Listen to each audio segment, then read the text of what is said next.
సాయం చేసింది చూతురా, ఇల్లు చూతురా లోపలికి రా బిడ్డ. చేసి ప్రాణాల దగ్గరకు వస్తున్నాయి అన్ని. మన ఏమంటారు పింఛన్ బుక్ నాశనమైంది, అన్ని చిట్టీలు నాశనమైనాయి, ఫోటోలు నాశనమైనాయి. 7:30కు వచ్చినాయి. 7:30. మరి ఎవరు చెప్పాలి మీకు నీళ్ళు వస్తున్నాయని? చెప్పలేవు, లేకుంటే పోలీసు వాళ్ళు వచ్చి చెప్పుదురు. చెప్పినప్పుడు అసలు కొన్ని వచ్చినాయి, చెప్పినప్పుడు ఏమో ఇందాక ముందు ఇక్కడ చూడు కనబడుతుందా. ఇంట్లోనైతే మొత్తం అల్మారీ, కూలరు, గీలరు అన్ని నాశనం అయిపోయినాయి. కేసీఆర్ ఉన్నప్పుడు చెప్పేదా? చెప్పేది అప్పుడు చేసారు. 10,000 ఇచ్చారు, నీళ్ళు రాలేదు. జర ఉంటారా? అప్పుడు 10,000 ఇచ్చారు, గిన్నె నీళ్ళు వచ్చినాయి బిడ్డ ఇంట్లోకి. కొన్నే వచ్చినా మళ్ళా 10,000 ఇచ్చిండు, మళ్ళా రేషన్ ఇచ్చిండు. ఇప్పుడు మాకు ఏది గతి లేదు.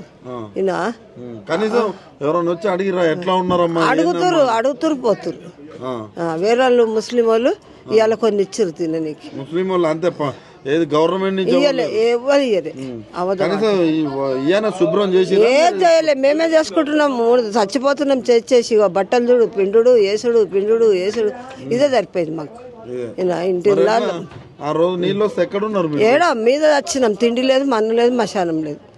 నిన్న కూడా 3 గంటలకు గింత తింటే ఇవాళ గింత తిన్నా. ఇప్పుడు గవర్నమెంట్ వచ్చి భూ ఇయ్యలే? రాలే నాన్న, గవర్నమెంట్ వాళ్ళు రాలే. ఎట్లా ఉంది రేవంత్ రెడ్డి పరిపాలన?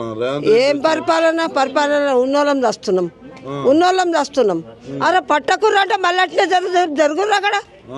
ఉన్నోళ్ళం చేస్తున్నాం బిడ్డ.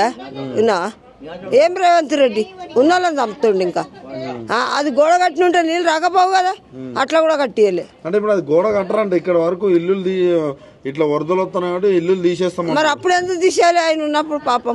ఎవరు చెప్పు, నువ్వే చెప్పు. ఎందుకు తీసేయాలి అప్పుడు? అప్పుడేం తీసేయాలి ఇల్లులు? చెప్పు, నువ్వు చెప్పు. ఎక్కడో తీసుకుపోయి అడవిలో ఎత్తేస్తే పని చేసుకొని తింటోళ్ళం. మేము అడవికి వెళ్ళి వచ్చి పని చేస్తాం.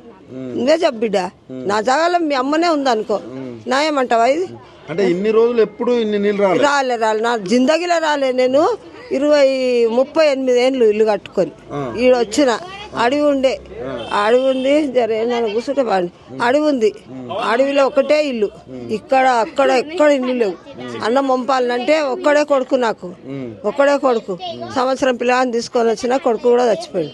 4 నెలలు 39 ఏళ్ళకే చచ్చిపోయాడు. కనీసం 100 రూపాయల సహాయం చేసిరా రేవంత్ రెడ్డి? చేయలే నాన్న. ఏం చేసిండు చెప్పును? అరే మాట్లాడనిస్తారా? మీరే మాట్లాడుతుంటారా?